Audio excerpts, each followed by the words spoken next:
So in this lab, we will be using a bunch of tools, Kibana to visualize the transaction, okay, of possible suspicious malware exploitation. And we will also investigate the exploit transmission using SCO and also Wireshark to try to look at the packet in detail. After that, at the end of the investigation, we'll try to extract the exploit, the malware that is hidden inside the file. And then after that, we will use the internet to search for the malware information. So in this lab, it is based on this website that we use malware traffic analyst.net. So it is a free website. To show you, let me just go to the internet. So you can just simply go over to this website called malware traffic analysis. Okay, this website. So this website contains very good tutorials and also the packet capture file. And you can download these packet capture files and also look at the tutorials to see how the analysis or forensics is done on the data itself. So for example, they examine different kinds of malware infection. So you can look at the tutorial and then own self learn how they use the different tools like Wireshark to try to find the malware and how to isolate the malware and so on. So these are some of the tutorials available on this website. Okay, so all these files for your analysis can be downloaded from the web page just now. Okay, so that's why you can take a look at this one here, malware traffic analysis. Okay, so in this case, we are going to imagine in this lab, we are a cybersecurity analyst. So as part of our job as a cybersecurity analyst, we need to try to investigate a possible cybersecurity attack. And the tools we are using include SCO, Kibana, and Wireshark inside Security Onion. Some hints that were given regarding this cybersecurity attack. It happened somewhere in Jan 2017, and the data packets were captured using the SNOT Network Intrusion Detection System, NIDS. So we are going to use Security Onion for our lab here. So I have already started my Security Onion over here on my right. So you can start your Security Onion VM if you haven't. Okay, so let's start with the first part. We are going to use Kibana to investigate the malware exploit first. So first thing, we log into my Security Onion. And then we are going to toggle Kibana. So on the dashboard here, you will see the tools. So let's select Kibana. On the dashboard here, on the login page, you can log in using the same credentials, analyst and CyberOps, to the Kibana dashboard.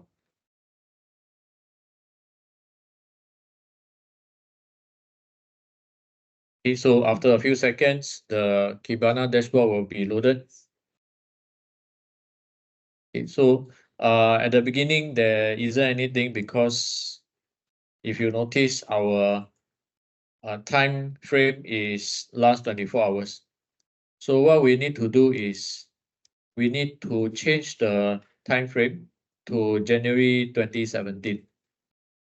So let's do that now on my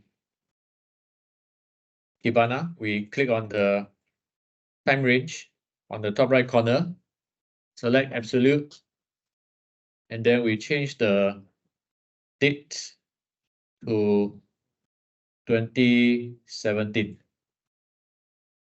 January, 1st of January. And then for the end date, we do the same thing, 2017, January 31st. Okay, so we are investigating the whole month of January 2017, 1st to 31st of Jan. Once this is done, you click go. And after some time, your Kibana will be refreshed and you should see this 1910 logs that appear on the dashboard here. So this means that in the period of 1st of Jan 2017 to 31st of Jan 2017, there are a total of 1910 events that were logged inside this time frame. So if you look at the left sheet, this is what you will see here. Okay, so what we are going to do is, if you notice on the right hand side, there is a small blue dot on the dashboard screen. Okay, so what we need to do is all the events, 1900 of them, are all inside this small range over here.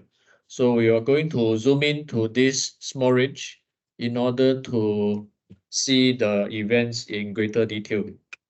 So to do that, let's go to our Kibana, and using your mouse cursor, you click and drag a region between the blue dot. Okay, so after you click and drag and cover the blue dot, you let go, the range will automatically be updated to this cursor range that you defined just now. So you repeat the same thing, use a cursor, click and drag the range to cover the blue dot, let go, you should see the dot getting bigger. So we are trying to zoom in to the events within this range. So let's do it one more time. Click, drag, cover the blue range, the blue dots. After that, we let go. So this is the zoom in of the events. Okay, so let's do it one more time. Zoom in to the events over here. So now we should be able to see the events already. Okay, in this case, the events are illustrated by all these blue dots and lines. So the first event, if you mouse over, you can see that the first event starts on the 22 hours, 53 minutes and 10 seconds. Okay, the timestamp 22 hours, 53 minutes, 10 seconds. And then the last event is somewhere around 22 minutes, 22 hours, 56 minutes and 55 seconds. So within this 2 minutes or so, within these 3 minutes, there are a total of 1900 events that were captured. And we want to investigate the 1900 events for any suspicious activity. So over here, after we zoom in already, we should be able to see this graph here. So in the left sheet, they ask for the focusing on the dashboard. Zoom in some. So they ask to locate the graph within this time frame and select the needs, okay, alert. So on the left-hand side of the Kibana panel, you can see a couple of alert data. So one of them is called NIDS. So click on the NIDS option. Okay, so over here, you look for this navigation tab panel and click on NIDS, Network Intrusion Detection System. After that, the filter will update to reflect this. So out of the 1,910 events, 147 of them are actually captured or related to this NIDS, okay, Network Intrusion Detection System. So there are a total of 147 NIDS count. And these are the distribution. Also, you can see there's this bar chart. If you mouse over, you can see some basic things like the category is current events, about 140 of them, and some smaller ones like the info event and 2 possible Trojan events. So these are the classification in general. So your network intrusion detection system, NIDS, actually detected this suspicious activity and classify these activities, 142 of them, as a possible Trojan attack. So this is what we see here. So now let's try to filter on the first one, just the first event. So if you select the first one, okay, so click on the first event in the chart. This is what you will see. If you click on the first event, this is the thing that you see. Sorry, let me change backwards.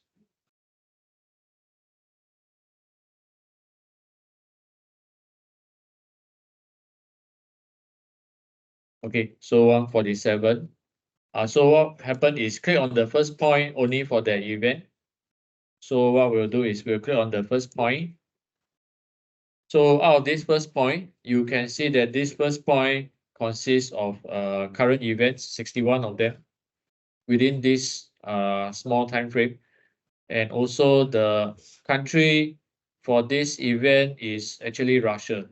So this traffic originates from Russia for the first alert count.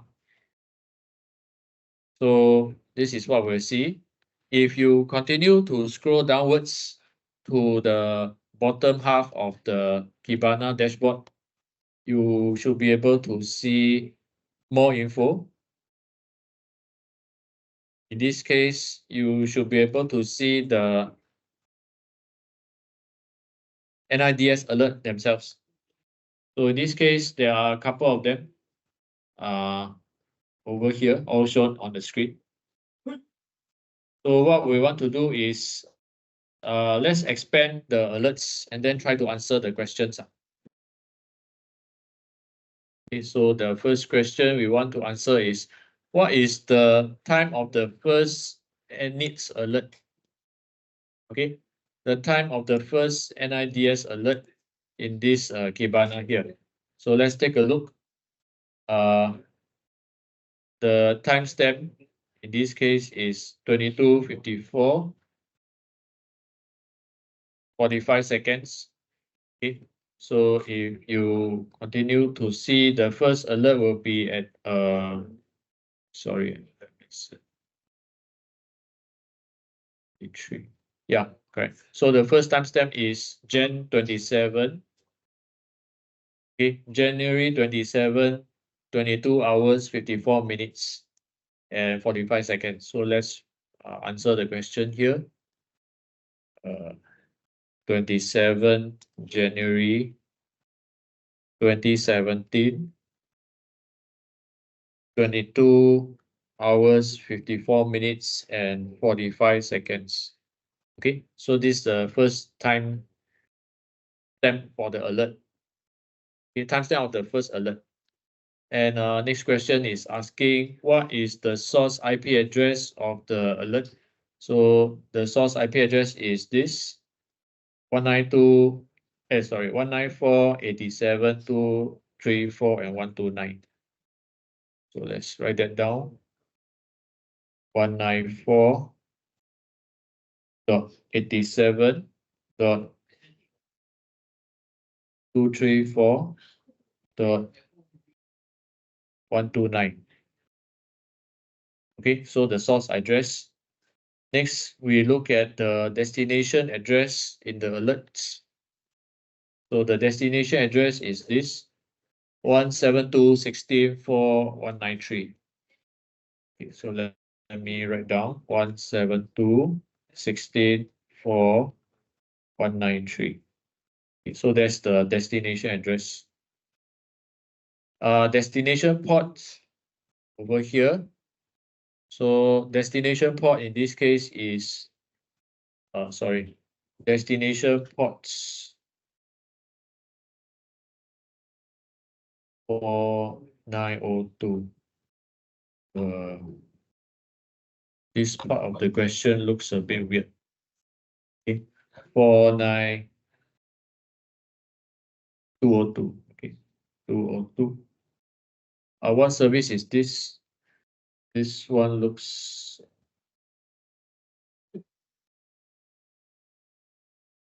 okay. Destination port, I'm not sure. Okay, 49202. But if you look at the port, source port 80 is your HTTP service. Okay, so this is source port 80 is HTTP. For 49202, this one is a system allocated port. So I'm not sure what service it is. Never mind, we just ignore this question for now. What is the classification for the alerts? So let's try to look at the alert. Classification, we need to zoom in. So you can expand, click on this arrow here, and you can see the event information in detail lah. So we are looking for the classification. So let's look for classification. Oh yeah. Okay, classification Trojan activity. Can you see? So this is the classification. So let's write that down. Trojan dash activity. Okay, then after that, we answer the next question, the last question for this section. What is the destination geo country name? That means destination country which this alert come from. The destination is going to which country? Let's check. Destination ports.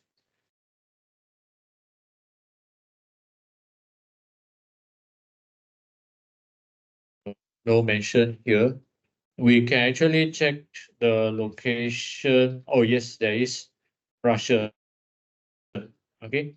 Geo country name, destination is Russia. So let's write that down.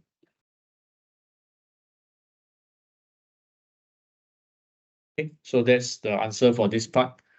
Next, we are going over to the web browser.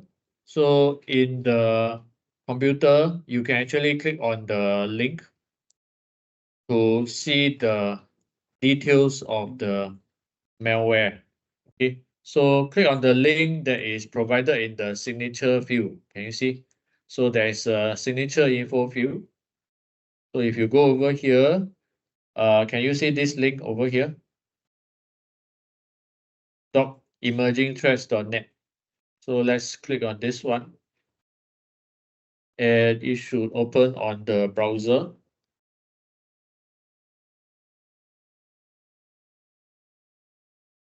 Okay, don't worry, just ignore this one. Update. I think my time should be correct.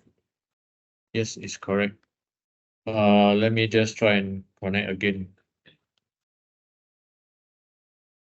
Okay, doesn't seem to work. HTTPS advanced.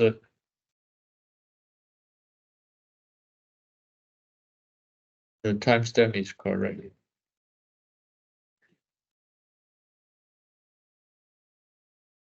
CyberOps. Okay, it's automatic correct. Time zone is not so correct. Time zone is region. Where's my region? Zone. Date, time.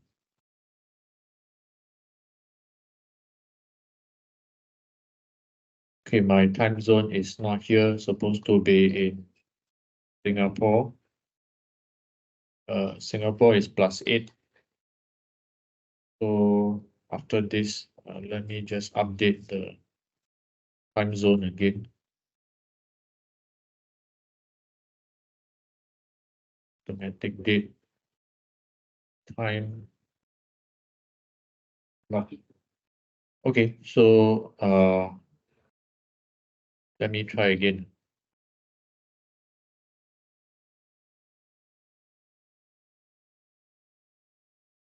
Okay, never mind.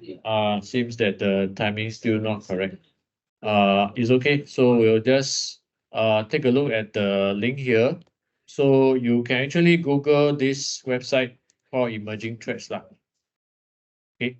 So this lab sheet is not so updated. So some of the web pages may have changed. Not sure whether still can find this link.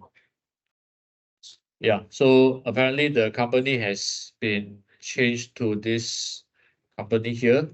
So let me try and see whether I can find this emerging threats. I'll Google for the website.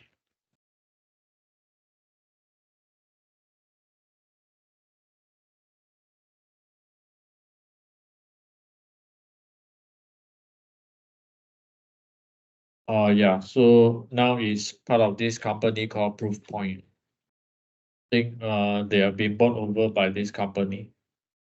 Of course, there are some rules that we can try and find. No, it's not here.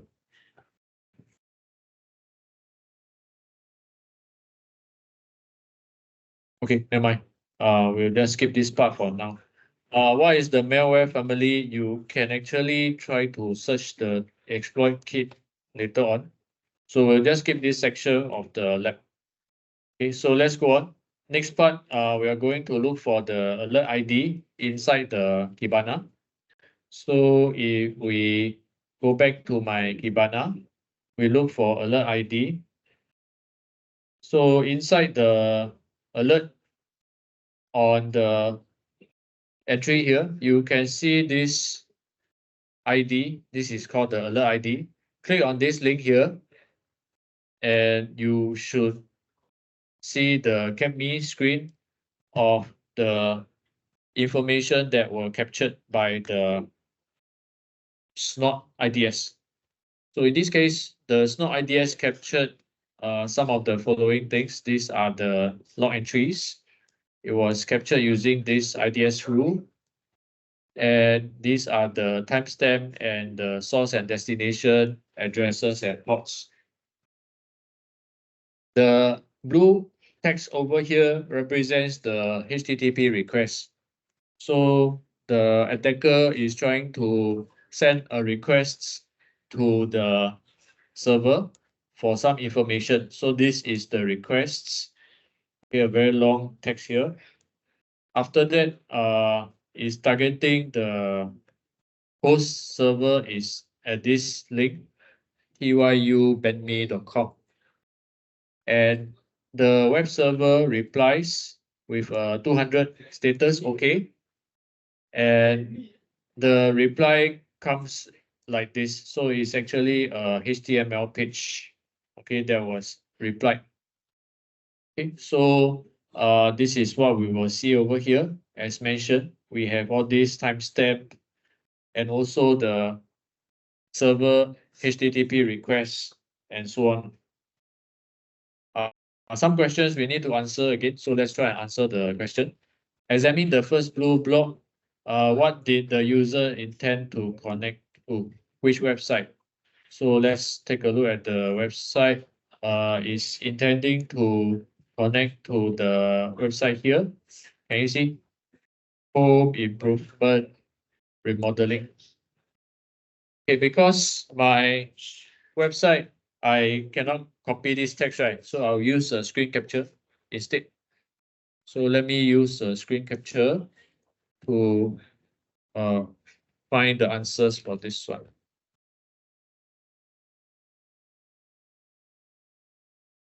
Okay, so this screen capture of this page. Okay, my screen capture is here. So let me capture this part of the text. This is the answer. Copy and paste it inside my lab sheet. The same thing for your practical test and project. If you are unable to type out the full URL or command, right, you can use a screenshot to capture lah. So this is the first part I've captured. Next question they ask is this. What URL did the browser refer to? Sorry, let me check again. Did I make a mistake?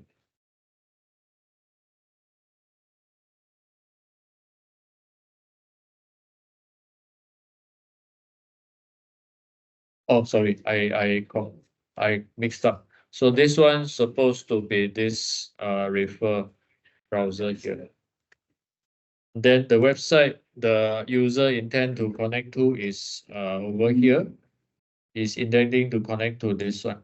Okay, TYU me. So let me just screenshot again.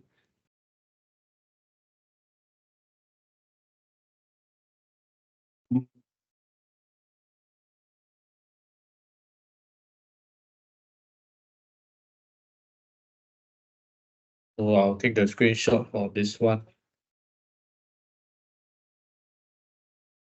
So copy and paste it to this one here. Okay, so website intend to connect to this one. The URL which the browser refer the user to is this one. Next, what kind of content is requested by the hosts tybandme.com? Okay, why could this be a problem? Okay, why could this be a problem? The kind of content that was requested by the hosts. So let's take a look. In this case, the host is asking for the content. Where is it? The host is asking for the content of this information here.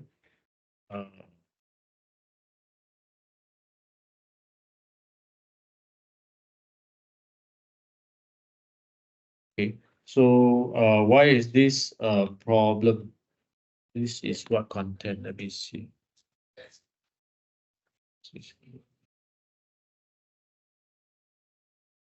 Okay, so it's trying to ask for a gzip content here. So this is a gzip content. Look into the DST server block. Okay, so destination server block. Over here, can you see? So this is the content that was being requested for. So content is a gzip file.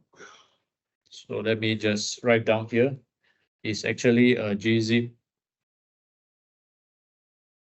Okay, so GNU-zip file. So why is this a problem? Because compressed file, which is the gzip file, right, would contain may contain malware. Okay, may contain malware. So that's why it may be a problem if it contains malware. Okay, so that's for this part. Let's continue with the next part of the let's finish up the lab. We'll close this CapMe browser. So let's close this tab here. And then let's go back to the Kibana and look for this HTTP entry under zip hunting. Okay, so let's go to Kibana. We scroll all the way to the top. We look for this zip hunting HTTP. Can you see? So let's select HTTP over here. After that, we will see the Kibana dashboard change again.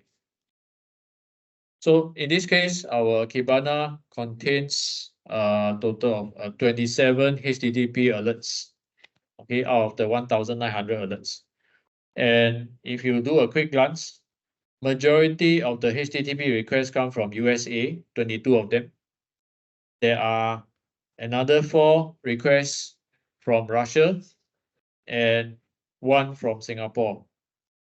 So all the HTTP requests come through port 80, okay, over here. So these are some of the things that we see. So let's try to answer the question inside the lab sheet. What are some of the websites that are listed? So let's go over to the HTTP site section of the dashboard. So let's go over to HTTP sites. If you scroll down, you should be able to see the sites that the page is trying to access. Can you see this bunch of links over here? So these are the URL or the websites that this so-called request is trying to capture. Okay, so what you can do is you can do a screenshot of this capture and then paste it on your lab sheet. Okay, so I will do a screen capture of this one. And then I'll paste it in my answer here. Okay, so no need to type out all the link, just copy and paste can already. Okay, so let's take a look at this one. Out of all these, which one do you think is suspicious or not suspicious? Could it be this link, bing.com? No, because Bing is actually a Microsoft search engine.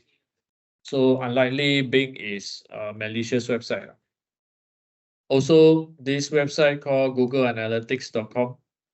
So same thing, this website belongs to Google. So it's unlikely that Google will use this website to send malware. So we can exclude these two. Okay.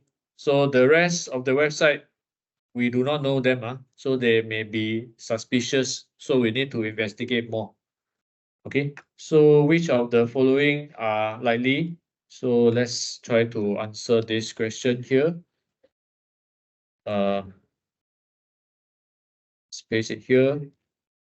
So the ones that are likely are actually these two.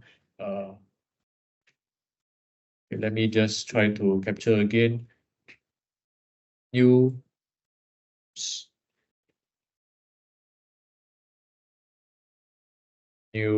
capture. This one, these two are suspicious. And this one also.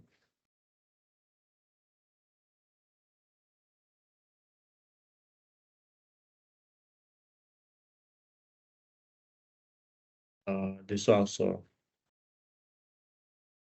So let's just take note which one are the fishy ones. So later we will do some more check. So what are the HTTP meme types shown in the tech cloud?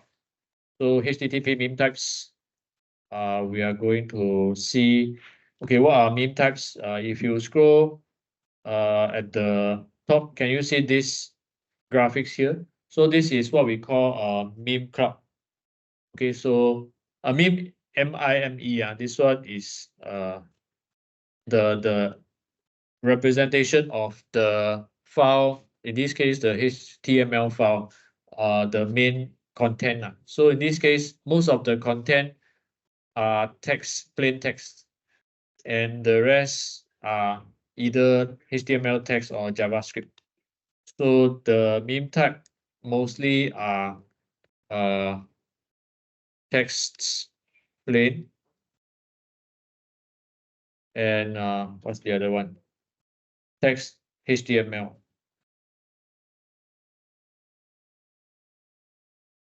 Okay, so something like this. Okay, let's highlight in red.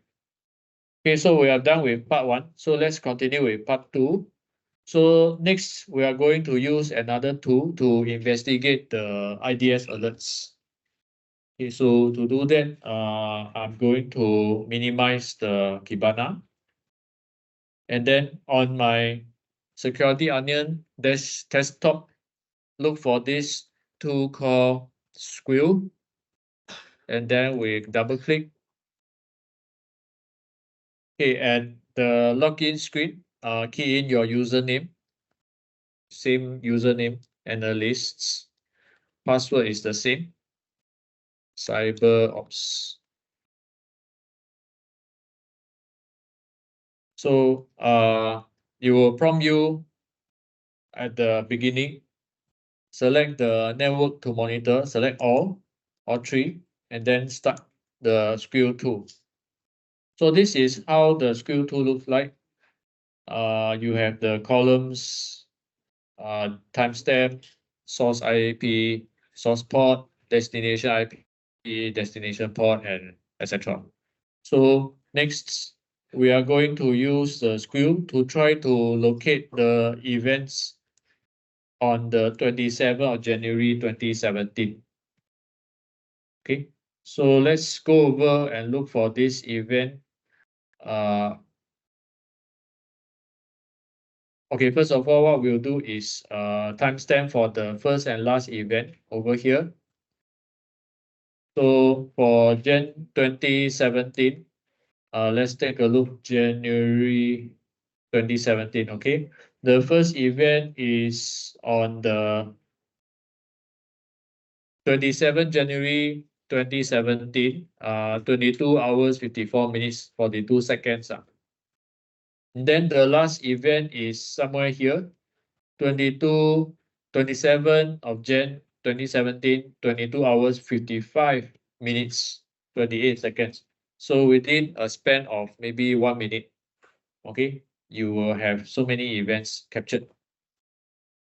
So what we'll do is we just write down the timestamp for the first and the last. So it's 27 Jan 2017, 22 hours, 54 minutes, 42 seconds to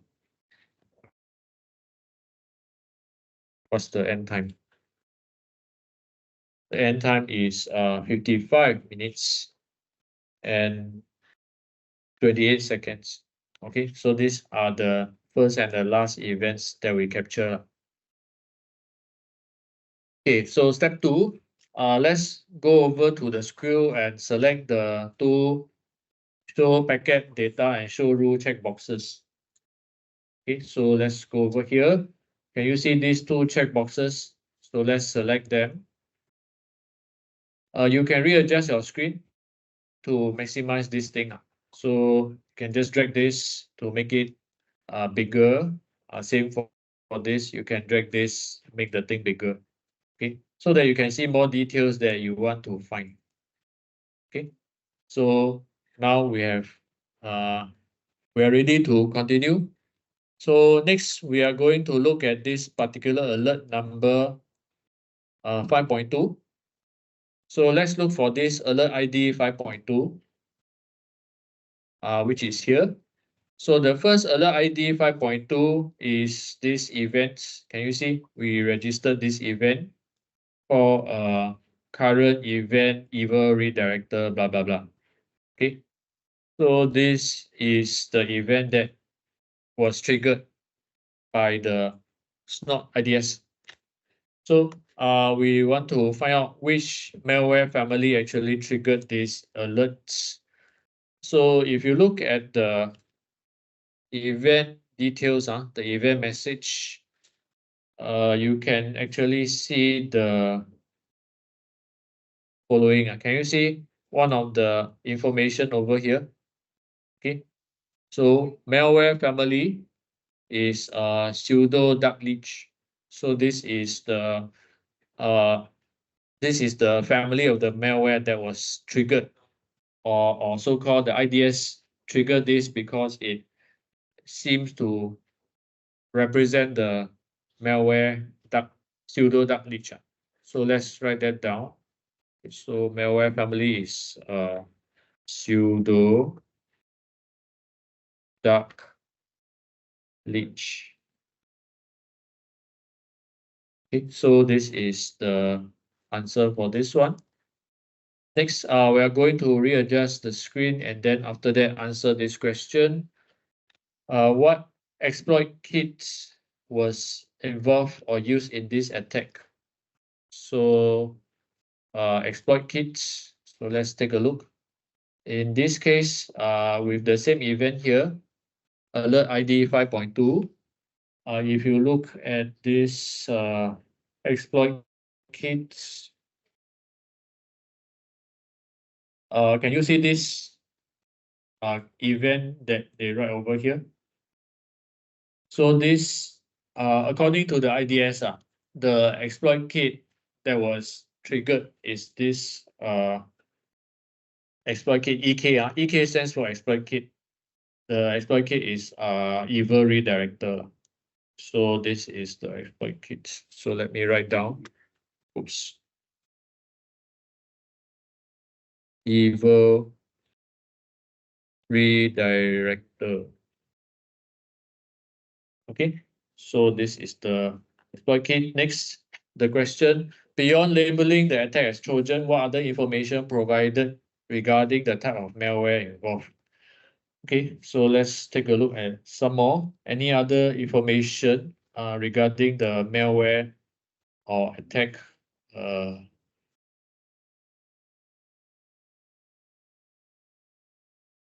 You can see a couple of information. For example, it affects metadata, affects web browsers, and also web browser plugin. Can you see? So this is one of them. So we can write that down. Affects web browsers.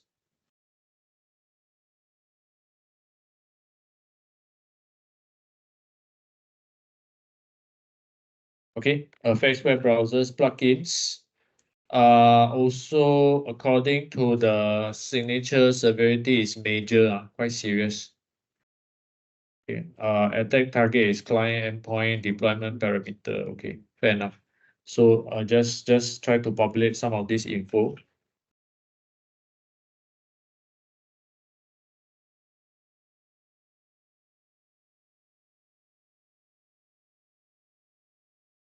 Okay, so some of this info will be shown over here.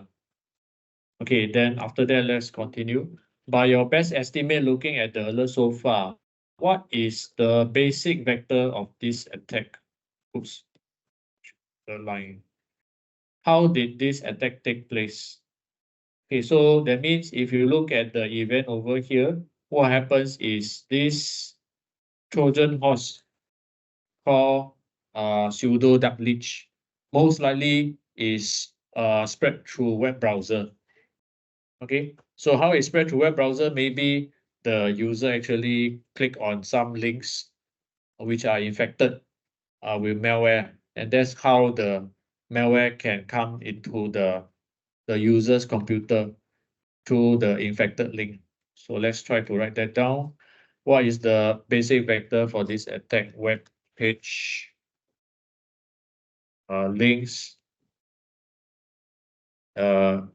infected with malware.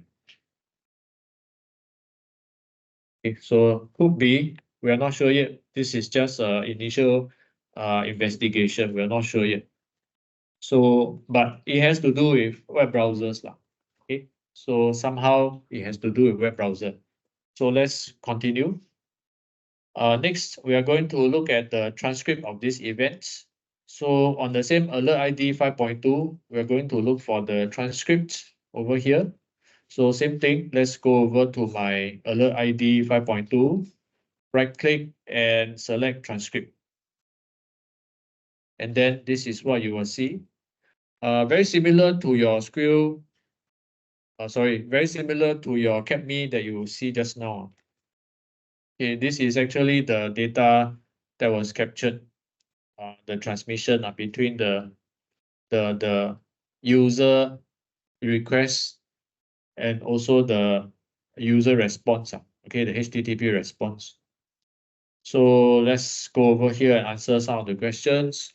What are the referrer and the host websites that were involved in the first source event? Okay, so let's take a look. Referrer and hosts. For this case, my referrer is this link. Okay, again, I can't possibly type this out, so I'll just use a screenshot instead. So let me use my screenshot. Screenshot here.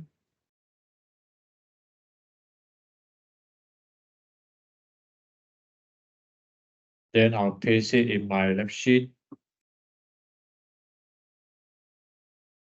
Oops, where is it? Here.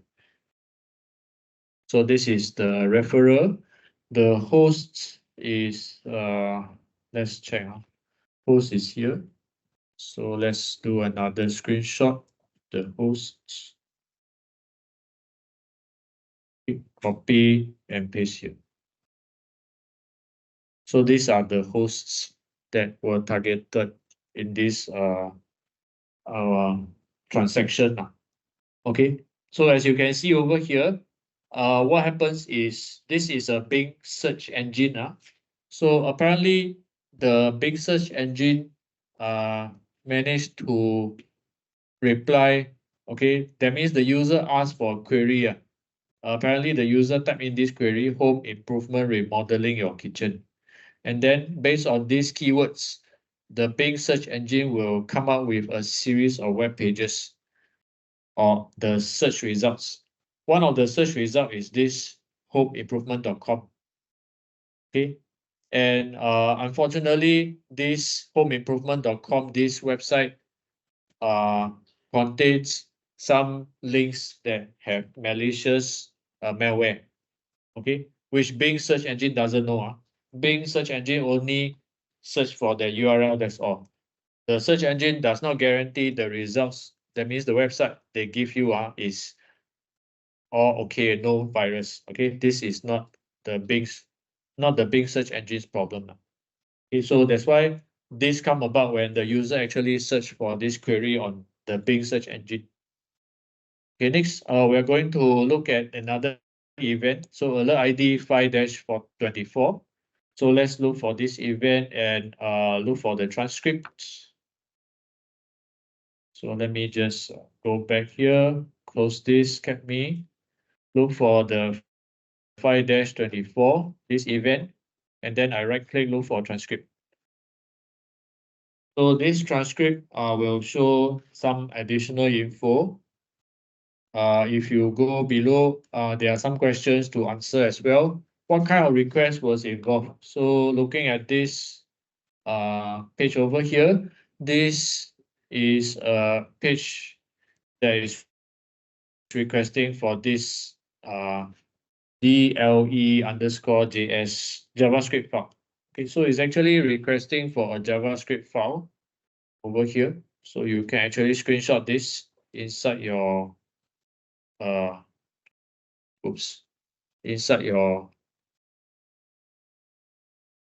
lab sheet. So what kind of requests? So let me do a screenshot of these requests. Request.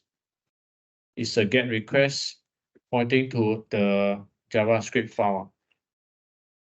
Okay, a GET request, HTTP GET request.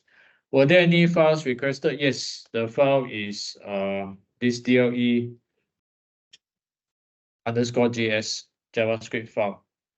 Next, what is the URL of the referrer and the host website? So let's continue to look at the referrer and the hosts. Referrer is this home improvement website. So let's screenshot that. Referrer is this website here. So it's actually a link inside the web page homeimprovement.com. And the host website is, let's check. Host is this one. Okay, so this is the host. So I'll copy and paste it here. So this is the host. Okay, how is the content encoded? Let's take a look. Content. IUC content coding is where? gzip. Can you see? It's the gzip in content. So same thing. Let's and capture this thing over here. So I'll paste this and highlight this thing here. Okay, now we are getting to see more and more details about this transaction. Why are these transactions useful? It gives us more details about what exactly happened. That means at the second event at 5.24, okay, because this event is like after that, after the initial event happened. So another transaction occur was captured by the SNOT IDS. So what kind of transaction? That means somebody is asking for a JavaScript file. If you are not aware, JavaScript is a programming language. Usually the JavaScript can perform some actions, for example, calculate something or fetch something from the database or something like that. So it's a very versatile but powerful programming language. And a lot of times, attacker will use the JavaScript language to program some malware. And the malware can actually be used to do bad things to your computer. Okay, so why are we looking for the referral and host? In this case, if you notice, this is a web page inside the search result, homeimprovement.com. So just now at the beginning, the user go to Bing search engine. After that, the Bing search engine come out with this link called homeimprovement.com. And then when the user go into this website, homeimprovement.com, and then will try to navigate and click some buttons or links. One of them, this is the link that the user clicked, remodeling your kitchen cabinet. And interestingly, when the user click on this link, right, the web server actually fetch the result from this URL. Can you see? Or from this domain. So this domain is different from the original domain, homeimprovement.com. That means it's like redirection. You are redirecting the traffic to another web server. Okay, so what is this web server? We don't know yet. But this is where things get more and more interesting because you are not getting the information from this original website now. It's like redirected to another unknown website, which you do not know because the user do not see this. The user only click and you will see the URL appear or the web page appear. It doesn't know that the web page is actually fetched from another server. Okay, and also another telltale sign. What is the content that has been encoded when you try to download from this unknown server? Is a gzip file. So usually gzip file is a GNU compression file. So of course, gzip file can contain many things, and it can also contain malware. That is why we want to look at more details of what exactly in this gzip file that was fetched from this unknown server. Okay, so let's continue to investigate the session. And now we go to the next alert, alert ID 5.25. Okay, so this is the next event we are going to investigate. So same thing, let's go over to 5.25, which is the next event here. And let's look at the transcript again. So by looking at the transcript, we can see more details. So now's the next thing. When we go over to the new server, which we fetch our result, because the user click this link, remodeling the kitchen cabinet, and then it goes to this unknown web server, Vision Urbana. So what will actually fetch? Let's take a look. How many requests and responses involved in these alerts? Let's take a look. 5.25. If you look at this, you can see a number of transaction. This is one of them. The first request, then after that, you have the subsequent one is a post request. And then if you continue to scroll, you should be able to see another one, I think.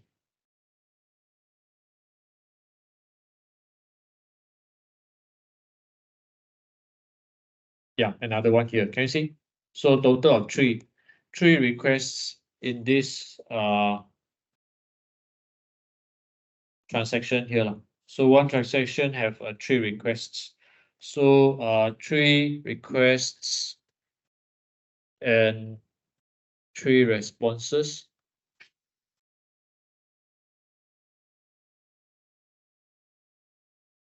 Why is this fishy? Because if you remember just now, what the user did was the user only clicked on one web page. And then within one web page, right, unknown to the user, it is routed to another web server called visionurbana.com.v. And then it tries to fetch this gzip file. And also unknown to the user, there were actually three requests and three responses that were so-called triggered by his single click on the URL. So he clicked once, but unknown to him is fetch three things behind his back. So these were the things that were captured by the SCO. So let's take a look at what is the requests. The first request is this thing over here, get blah blah blah, this whole chunk of thing. So this is the first request. So let's try to capture this on the screen capture. So the first request is this is a get request. So we'll paste this onto the first request here. Okay, then next, who was the referrer? So let's take a look who referred these requests. Referrer is this homeimprovement.com. So the original website that was produced by this Bing search engine. Okay, so Bing search engine come out with this referrer. So this is the first request response. Okay, next we try to see who are the host server requesting to. Host server is this URL called bandme. Okay, so let's try to capture this one. It's requesting from this web server called bandme. TYU bandme. Response encoding was done. This case is response encoding is a gzip file. So let's capture that.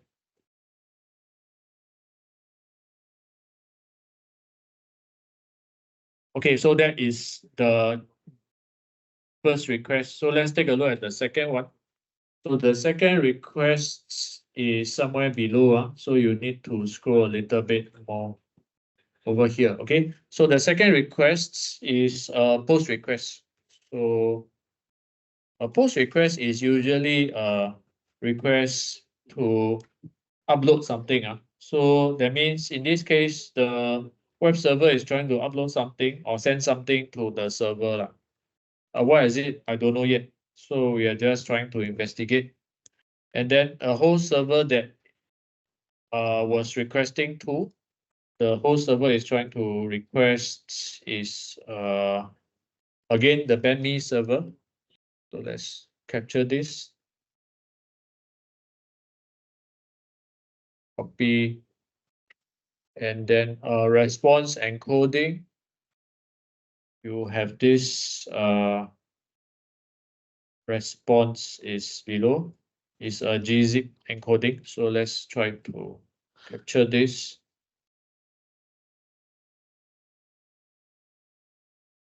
Okay, that is the second request. Now the third one, the final one, the third request is right close to the bottom. So we need to scroll all the way to the bottom half of the the whole transaction. Yes, so this is the third response of the requests. So let's capture this request here. Okay, the third requests, copy and paste here. Okay, who was the referrer? So let's take a look. Referrer is BenMe. Okay, it's a BenMe web server.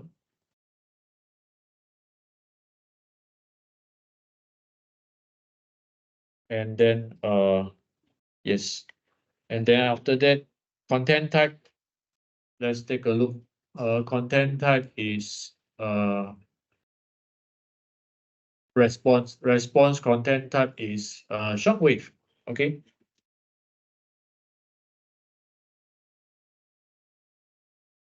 So this is the shortwave file. For those of you, if you are not old enough, right? Shortwave flash is technology about 15, 20 years ago.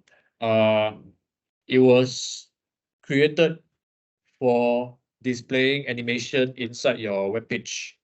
Okay, so for example, your moving pictures and all those things, right? So it was used to produce the animation in the web pages. Of course, later on, the company was bought over by Adobe and they call it Adobe Flash. Okay, and of course, after that, nowadays there's no more Flash. Why are we looking at shortwave or Flash? Why is this interesting? Because in the past, shortwave or Flash files are a convenient way for the attacker to upload malware. Sorry, to send the malware to the end user. So what the end user only need to do is you just need to visit the web page, and the web page contains some links or some animation that have malicious flash animation or something like that. And then that's it. Okay, the malware will be downloaded to the unknown end user's computer lah. So that's why nowadays we don't use flash anymore because it is a security risk. Okay, let's continue. So we have done this part. Some of the things that we see over here. Another question: what were the first three characters of the data in the response? So let's try to answer this one. If you look at the response, you can see over here. Can you see the first three characters? This one. So this is the response, and the first three characters is actually CWS. Okay, so let's capture this. The first three character is your CWS. Okay, so this is the first three character inside the response here lah. So what is the file signature? So CWS is like a signature of a file. So if you want, you can actually go over to this web page, Wikipedia web page here. And let's take a look at the list of the file signatures. If you search for this Control F, you try and search for a CWS, and then you should be able to find this. Can you see? So this shows that CWS is a file signature for Adobe Flash shortwave file. Okay, so that means what happened is the transaction that you see just now is trying to download this shortwave file. Okay, when the user visited the website, it is trying to download a shortwave file. Okay, so that is what's happening now. So let's answer this question. What type of file was downloaded? So it is a shockwave. Shock SHOCK shockwave flash file. Okay, so it's a shockwave flash file. What application uses this type of file? If you look at the explanation just now, usually shockwave file is used by where is it? Usually shockwave flash file is used by multimedia web browsers for animation and so on. Okay, so usually used by web pages and rich internet applications. So let's answer the question now. So in this case, the answer is what application uses this file web pages or rich internet applications?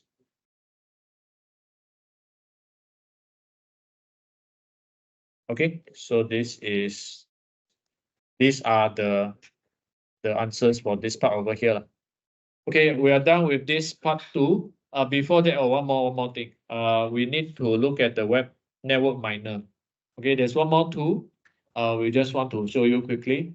You can go over. Okay, you can close this CapMe, and then on the same event, 5.25, you can right click and select this tool called network miner. Okay, so network miner is a tool that is packaged inside your security onion. You can actually see the information such as the files that were transmitted, the user names, the user passwords, credentials, all that were transmitted inside the packet capture file. So in this case, the network miner show us that inside this transaction, there are 3 files that are being downloaded. Okay, inside this transaction, there are 3 files. The first 2 are the HTML files. The third one is this shockwave file. Okay, so let's do a screen capture for this one to put inside our lab sheet.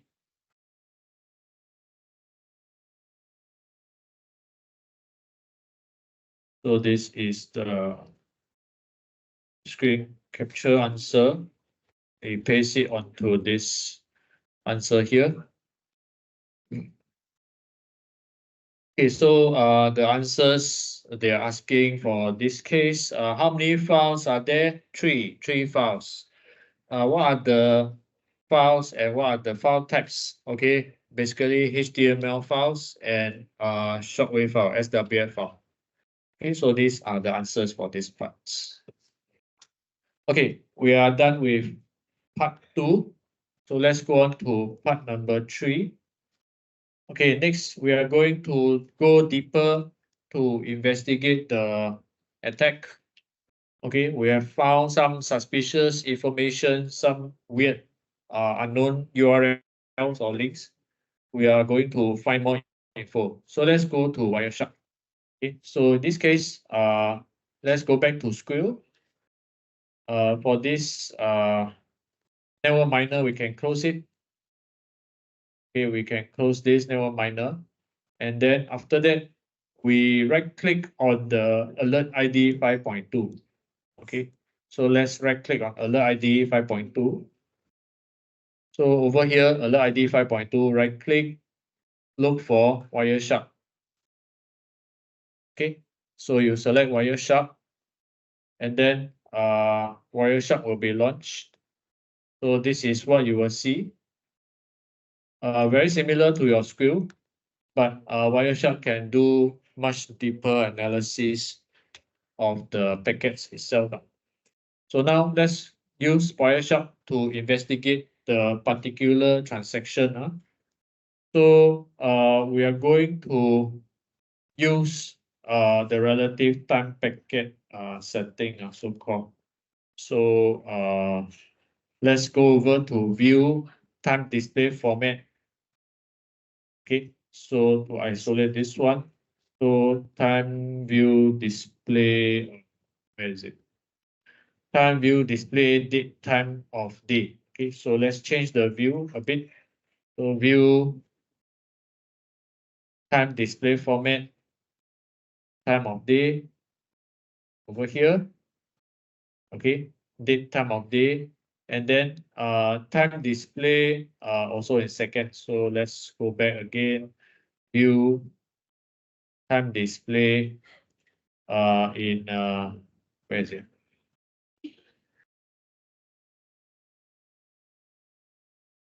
Sorry, let me check again. Seconds, okay, in seconds. So let's go back here.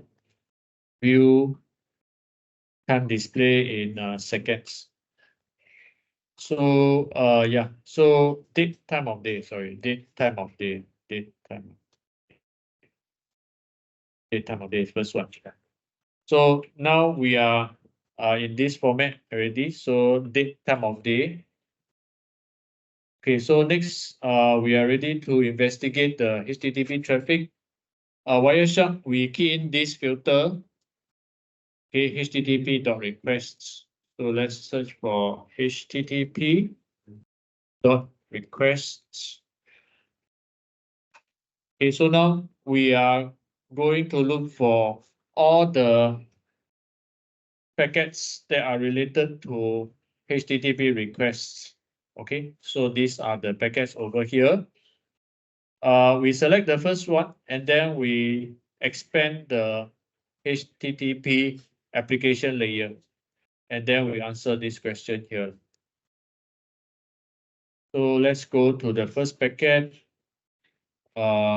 expand the HTTP, okay, sorry, HTTP layer, application layer data. So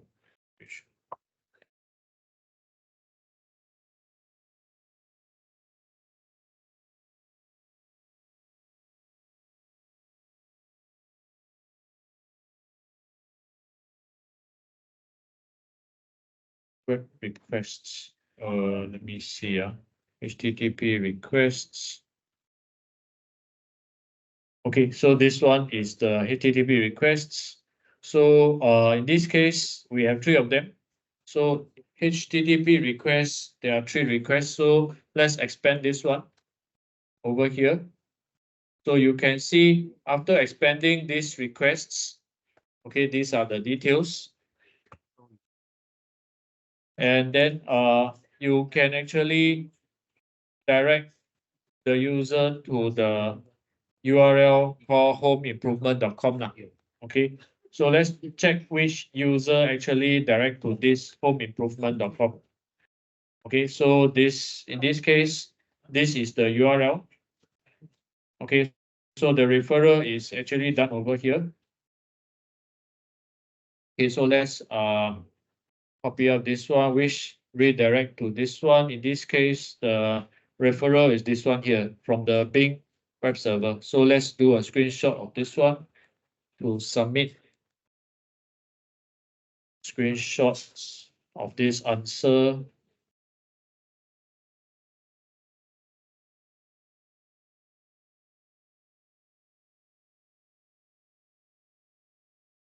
Okay, so this is the encoding screenshot requests. Copy and paste here. So this is the result that were requested lah. Okay, so next we are going to try to export the file inside the HTTP requests. So to do that, let me go over to the event here. And then under the HTTP export file, export objects, HTTP. And then you will see three of them. So there will be three options for you to export. So let's select the HTTP HTML file, okay? Export to the home folder. So let's export this one, okay? Because the other two are CSS. So CSS file are cascading style sheets. Usually you don't do any programming in CSS file. It's meant for styling the color, the layout of the web page. But HTML file can contain some JavaScript inside. So that's why we download this file and take a look. So let's save this file to the desktop. Okay, and so that later we can take a look. So once this is done, we save the file. So let's close the Wireshark. I can close the Wireshark here. And then after that, let me go back to the SCO and search for event 5.24. So event alert 5.24 here. And we're going to right click and search for the event message Wireshark. Okay. So let's go over to this one, 5.24, right click and select Wireshark. So inside this Wireshark event here, this is what you will see, a couple of transactions. Same thing, we are going to apply the HTTP request display filter. So let's key in the HTTP filter dot requests. Okay, so this is the only HTTP request that are found inside this chunk of information here. Okay, so in this case, it's trying to fetch a JavaScript file. Okay, so what is the HTTP request for? Is to try to fetch a JavaScript file. Okay, so it's trying to fetch a JavaScript file, which is here. Okay, so this is the detail. So let me do a screenshot and show you the screenshot. Screenshot. New. So this is the request. Okay, so it's requesting this JavaScript file from this URL. What is the host server? So let's check the host server. Host server is over here. So this is the host server. So let's do a screenshot for this one and post my answer here.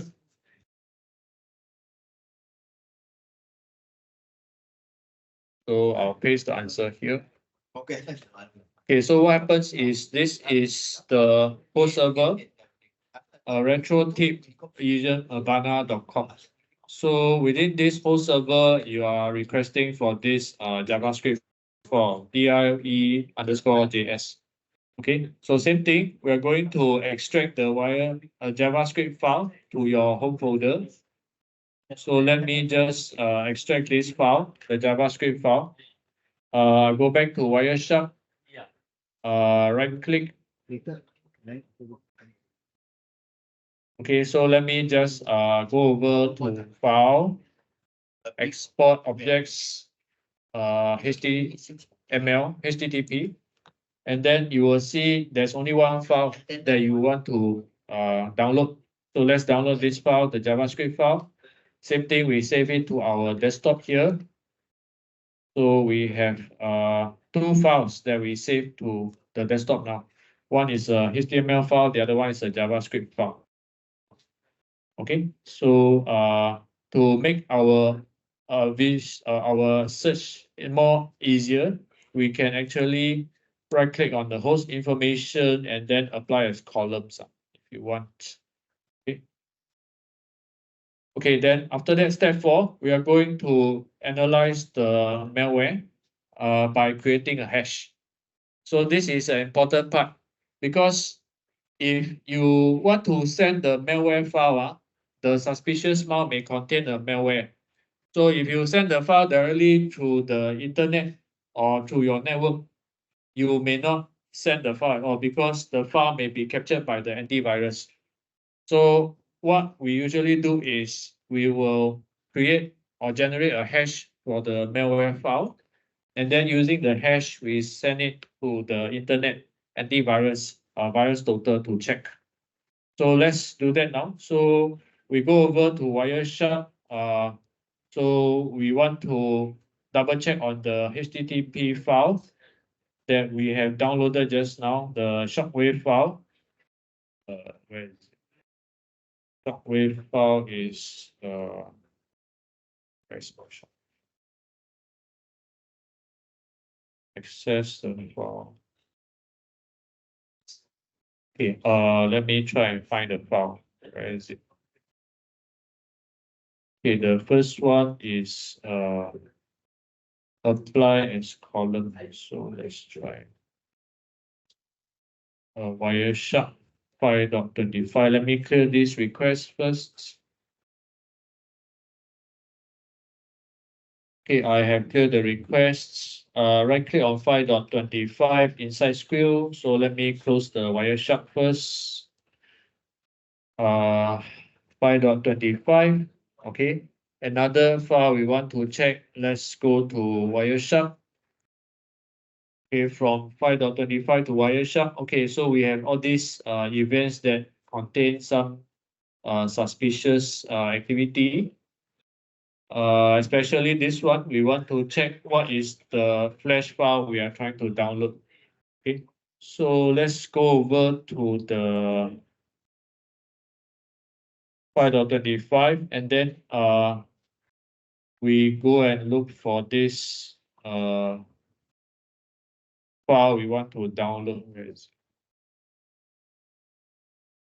HTTP request? Okay, let's apply HTTP request again.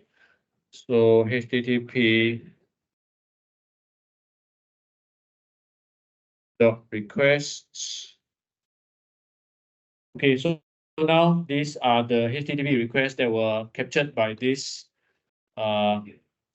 transaction. So in this case, there are three of them. The first one is this one, and the last one is this one over here. Okay, can. So what we are going to do is we want to take a look at the file that this transaction is trying to download. Okay, so where is the oops. Okay, let's check. So the first one, so we look at the first one and then we apply as column host information. Where is it? Host information. Host information, right click, apply as. Oh, not this.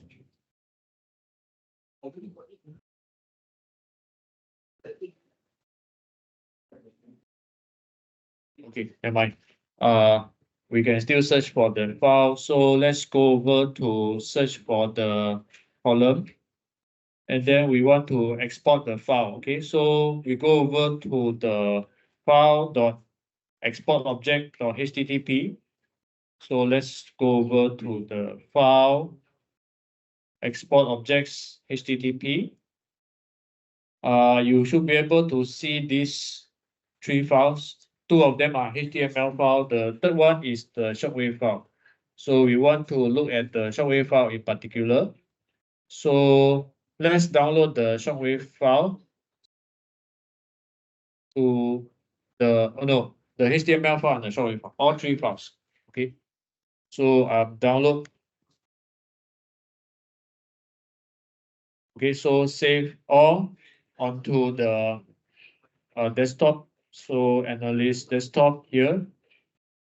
So let me save everything to the folder. So let's choose save all.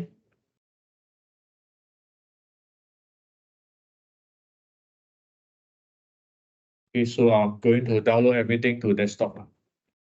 Okay, so if everything is all saved ready, we can go and check inside the terminal. So let's go over to my security onion, activate my terminal. In my terminal console. Okay, so inside the terminal console,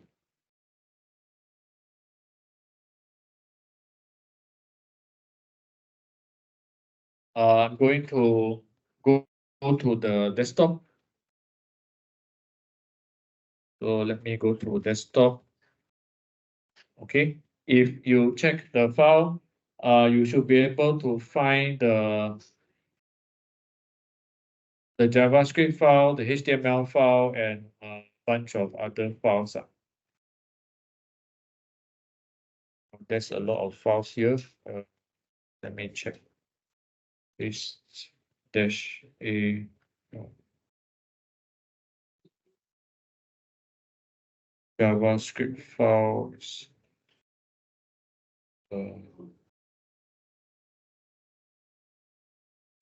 Where is the file? Yeah. Okay. So let's try to look for this pattern called C monkey inside the file. So we'll key in this command here.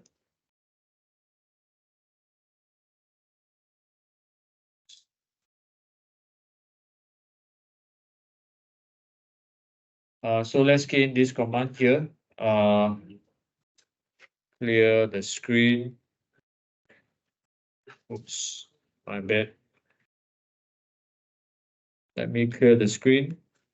So over here, I'm going to list the file specifically for the keyword C monkey.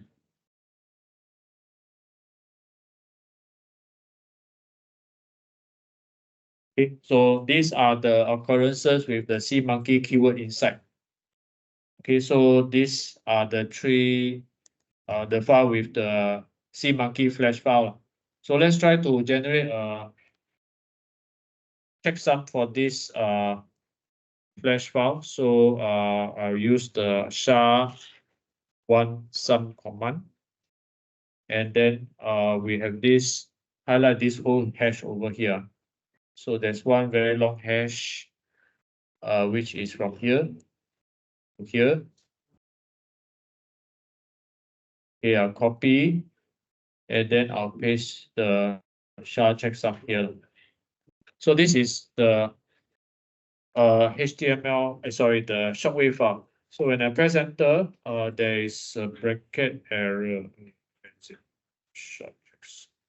Did I spell anything wrong? SHA-1 percentage. Oh, I think I did copy finish. So let me try again. SHA-1 this whole file.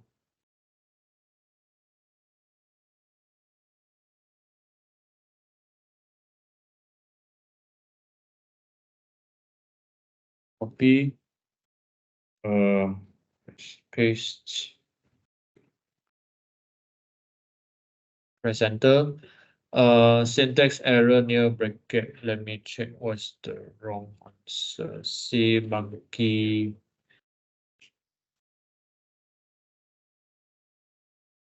Where is there a bracket?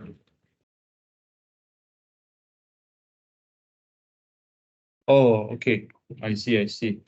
Not this one, sorry.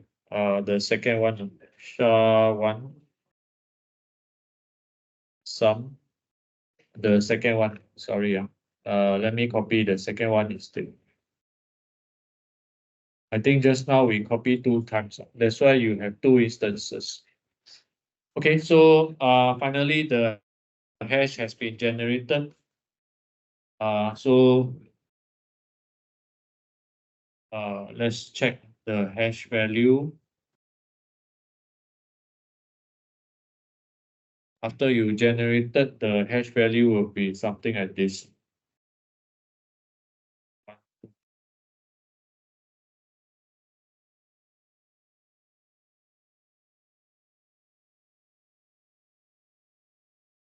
Okay, let me check again. The checksum, make sure it's correct.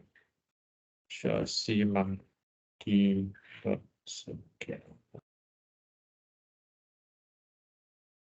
0.06. Okay, why are there 2 dots? That's weird. Uh,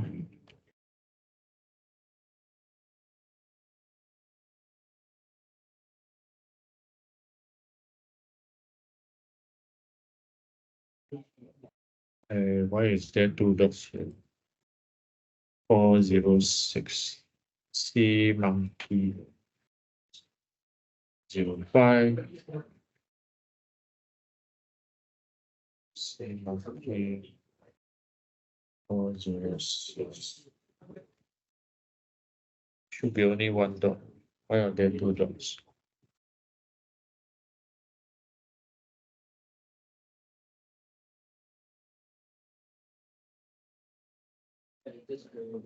No such file. Okay. This weird. Why is there no such file?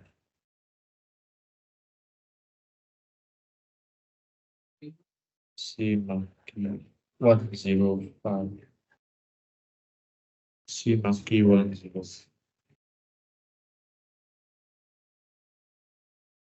Okay, never mind. I'll use the left sheet one instead. Let me try and generate the file using this one here.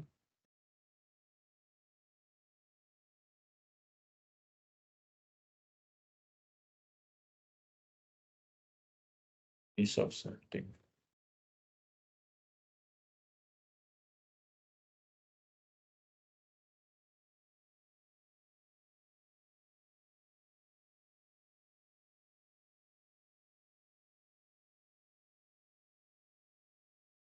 No such file. Should be able to generate. Let me check again now. Okay, I'll go back and try and download the file again. Let me try and download the file. Shockwave file. I'll save this shockwave file here to the desktop.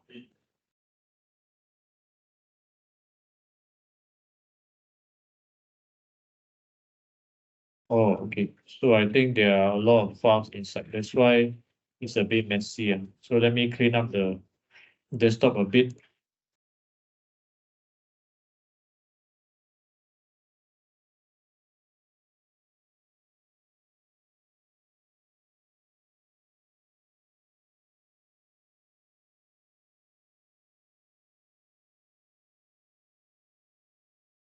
Okay, so let me try and download the file again. Now I want to save it as save the shockwave file as a desktop. This one. Okay, so there should be only one shockwave file. So let me try again. For my case, clear the screen. If I check on my desktop, I should have only one shockwave file. Okay, good. So let's try to generate the checksum again. SHA-1 sum with this very long file name.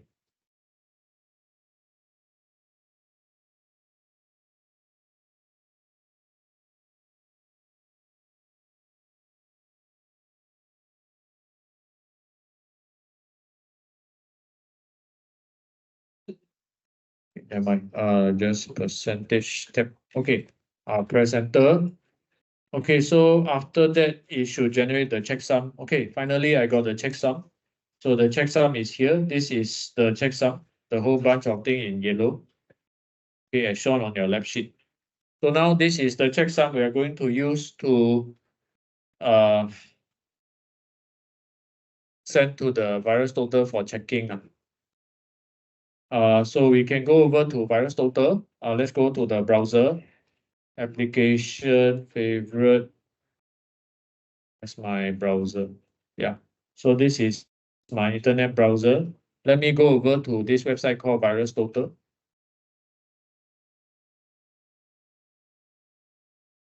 .com.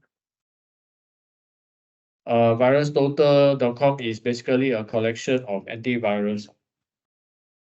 But for our case, because we are using an older Chromium browser, you may not. Oh, okay, today is fine. So you can open up the browser page. You look something like this. The page doesn't look very well, so because of the Chromium issue lah. So what we'll do is we'll try to use a low minimal interface. So let's try again. We go over to the minimal interface. So this is the minimal interface for the virus total. So it should work for our case, Chromium browser. So to do that, let me just upload the hash under search. Okay, so this is the search bar, and I'm going to paste the hash that I copied just now. And then I'm going to paste this hash into the browser lah, okay, into the search engine. My search engine is here, paste as plain text. Of course, I'm not a robot, just answer the reCAPTCHA and search. So, according to this search engine, they will turn out with some results. And over here, the results are quite obvious. According to Virus Total, out of 76 antivirus provider, 34 of them determine that this hash belongs to this malware. Okay, so it's a malicious detection according to 34 out of 76 antivirus provider. Okay, so these are malicious, so-called malicious malware that are actually found inside this hash that you uploaded. Okay, so detection rate is 76. What did Virus Total tell you? So let's try to write down this one. Detection ratio. Oops. So the detection ratio was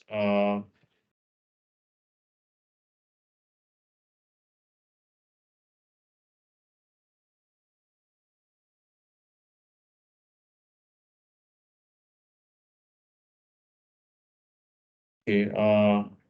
They just have all this reCAPTCHA search.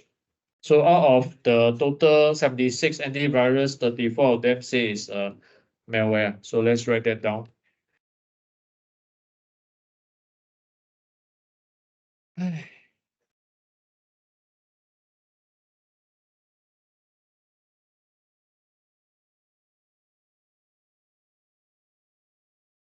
So this file is considered malicious because of 76, 34 of them are malware.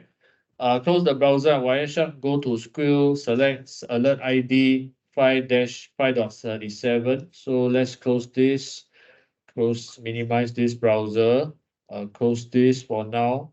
We close the Wireshark. We don't want Wireshark now. So let's go back to SCO, 5.37. So 5.37 is this one. Same thing, go to Wireshark, 5.37, go to Wireshark. So 5.37 Wireshark appears. So same thing. For this case, search for HTTP requests. So let's do a search HTTP dot requests. So these are the 3 HTTP requests we have found inside this transaction here. Any similarity to the previous alert examine? So let's do a quick examination HTTP wise. This transaction is looking for this file. No, there's no file here. Transaction posting, ban me the file, and the third transaction is to download additional things. Okay, so any similarity? Yes, there are some similarity. So what are they? To try to download some files. Okay.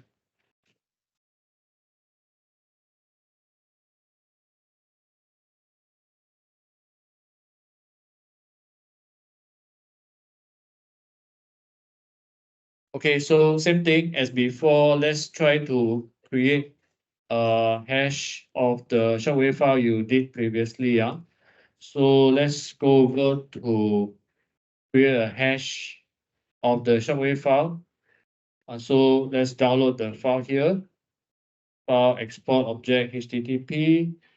There should be a shockwave file here. Same thing. Let's download this file. Save to your desktop.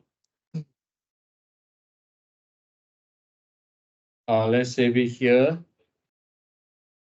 So with this file, the shockwave file, let's try to generate a hash again.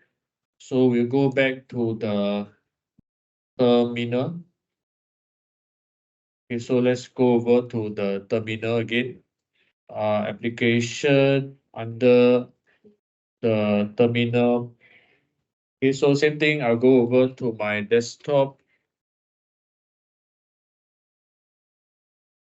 Okay, so there are two files. Just now, the file we analyzed was this one.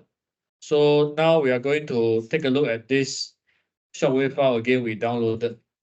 So let's try to double check this file again. So we calculate the checksum, SHA-1 sum of this file. Case, press enter. Oh, sorry, it's incomplete. SHA-1 SHA-1 sum of percentage. What's that file name called? Amaya. Amaya. Press enter. Okay, so now I have the checksum. So same thing as before, I'm going to copy this checksum. And then as before, we can actually upload to the this virus total for checking and see whether there's malware also lah. Is this the same malware that was downloaded? So let's check out. We go over to virus total. So this checksum here, just take note, we can actually create another session, virus total from, so under virus total, I'm going to get this URL. Let's try again. So fast. Okay, so okay, so let me just upload the new hash. The second hash that I just copied, answer some more, captcha again.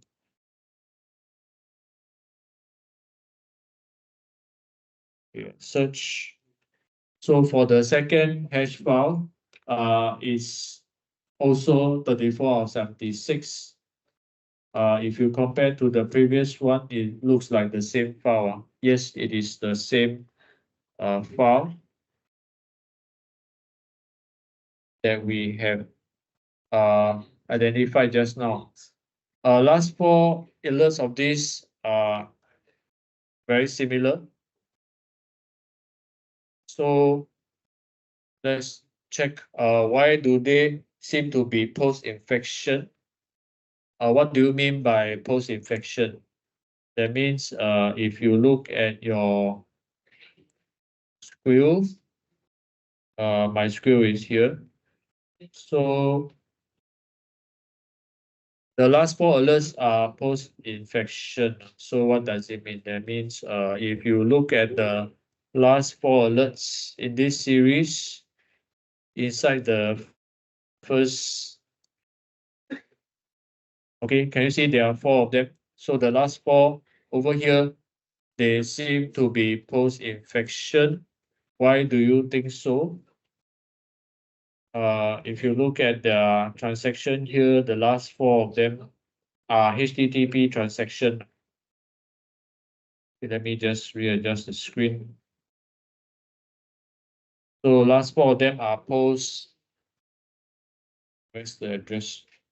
Yeah, over here, January 2016.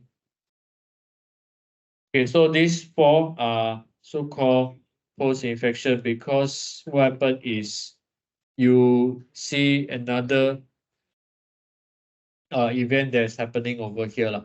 Okay, in this case, they seem to show a Trojan, a ransomware attack, and so on. Okay, so what is interesting about the first alert in the last four series? Notice that the last four of this Jan 27 of January, the last four event, it is no longer pseudo dark leech attack. It is more of a Trojan ransomware, another kind of event. Can you see? So if you look at the packet detail, you can see now the malware family becomes a ransomware, cyber, or something like that. So this is somewhat different from the previous one. Okay, so you can actually do a screenshot of this one to upload to your lab sheet.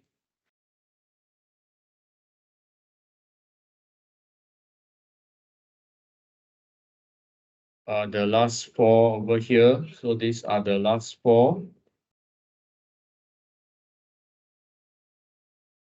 So let's copy and paste this here. What's the interesting is post injection. That means it's actually a Trojan now, Trojan ransomware.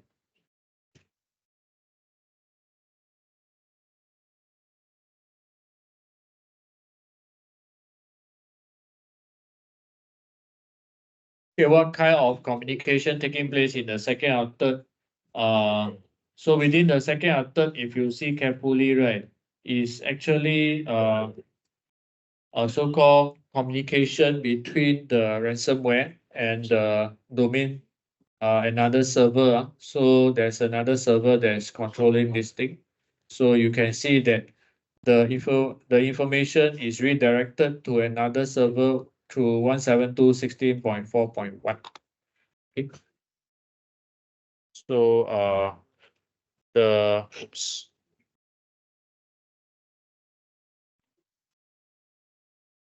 ransomware is trying to communicate with the server 172.16.4.1.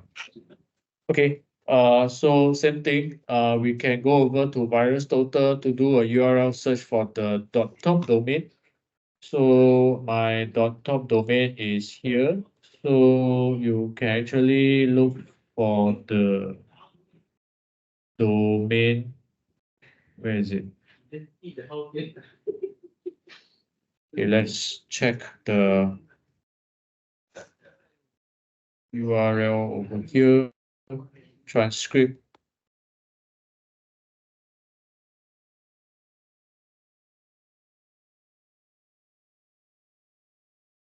Okay, never mind. Dot top. Can't find the dot top domain. Where is it?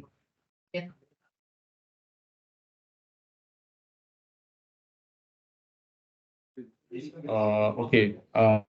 I can't find the dot top domain for now. So never mind. Let's jump over to the next one. Examine the last alert. If any object with worth saving, export, save them to the home folder. You can actually look for the files in case you want to download to the folder. So let's take a look at the wire squirrel. Squirrel don't have, so we look for this what do you call that? The network miner. Okay, so let's look for a network miner and look for any potential suspicious files. No, there isn't. Let's check again for the last one. I click search for network miner. Yes, there's one file. You can try and download this one. So this file is HTML file.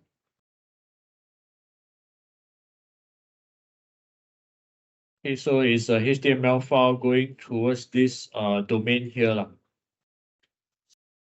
So you can actually download this file if you want.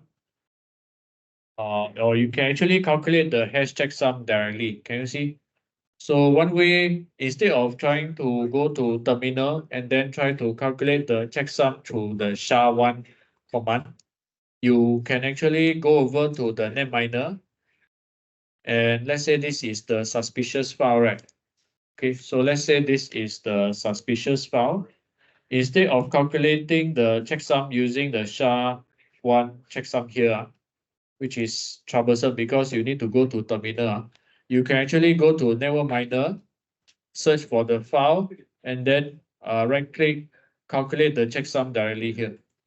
Okay, so this will be much faster. So in this case, the checksum is generated for the SHA-1. You can actually copy this checksum and then go to the virus total to check. Okay, so it's much faster.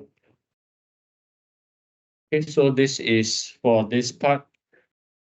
Very last part, part 4, examining exploit artifacts.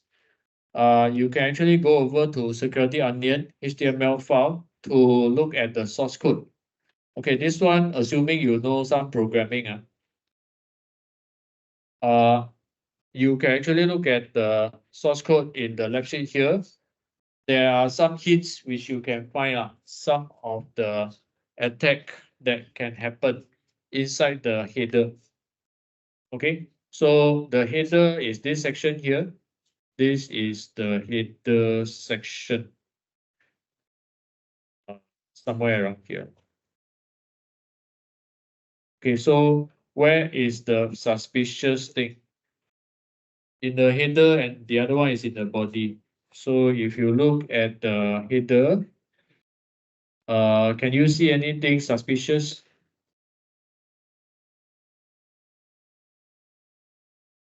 Okay, let's try to see this HTML file, remodeling your kitchen cabinet. So we go over to the HTML file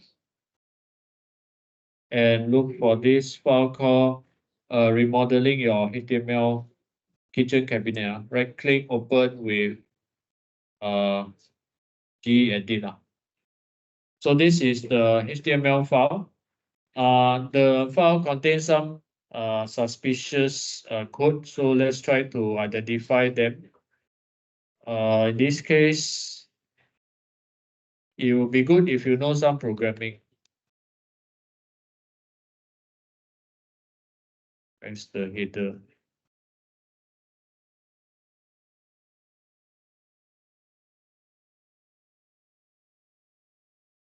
Okay, the header is quite far, so all the way up to here.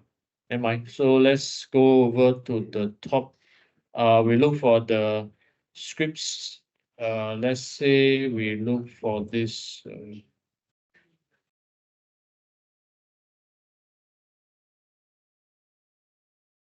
Home improvement page. Something.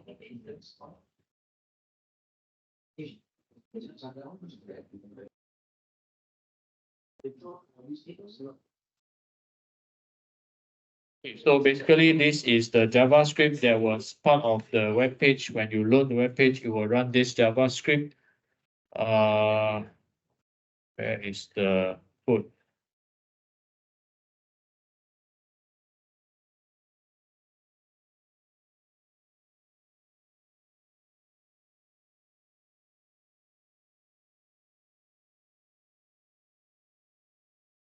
Okay, so anyway, we'll leave it as an exercise for you to try.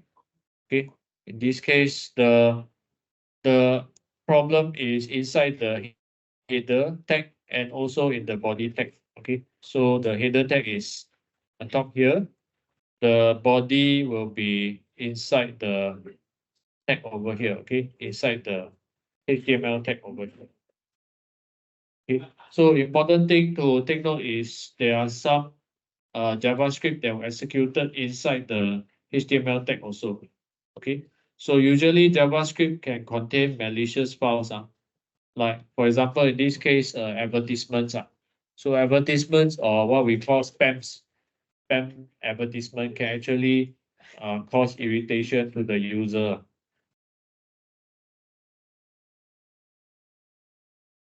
Okay, I think that's more or less this part.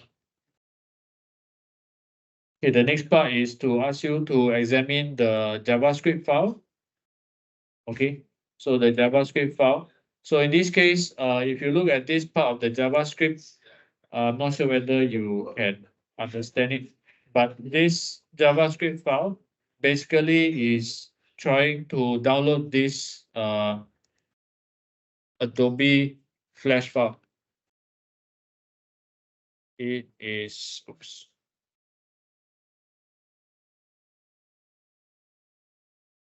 trying to download shockwave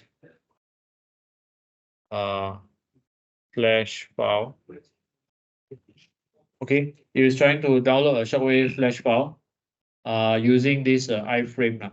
Okay, iframe is okay, it's actually a HTML frame.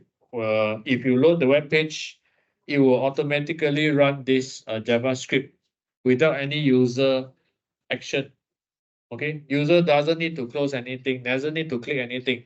As long as the web page is loaded, it will automatically run this JavaScript at the background. Okay, so there's no user intervention. That means as long as the user enter this web page, he doesn't need to click anything. The malware will be downloaded to the end user's computer. So that is the scary part. How does the code in the JavaScript attempt to avoid detection? If you see carefully, the iframe is actually embedded inside this header. Can you see? It's embedded inside header. So that means the malware is hidden inside a text, header text. It's not directly iframe by itself. It's actually nested inside header text over here. So that means if you do not look at the source code, you do not know that it exists. So how does it avoid detection? Basically, it will try to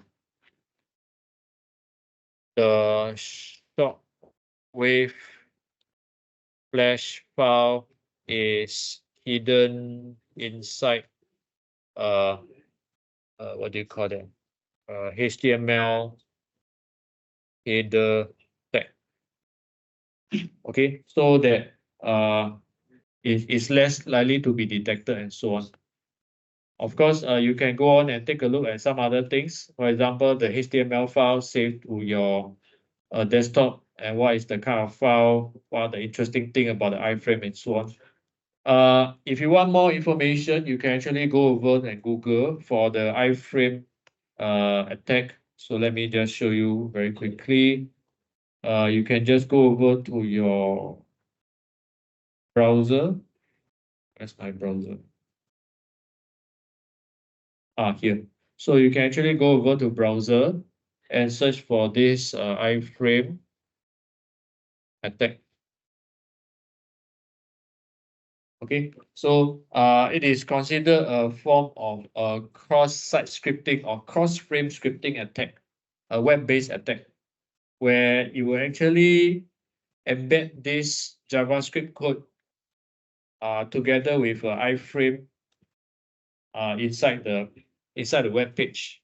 And then when the user actually enters the web page, right, the user doesn't need to click anything. The malicious JavaScript will run by itself. And that's where the nasty thing happened. It can steal the user cookie, it can steal the user's information, take over your account and so on. Okay, so it's a very common web-based attack.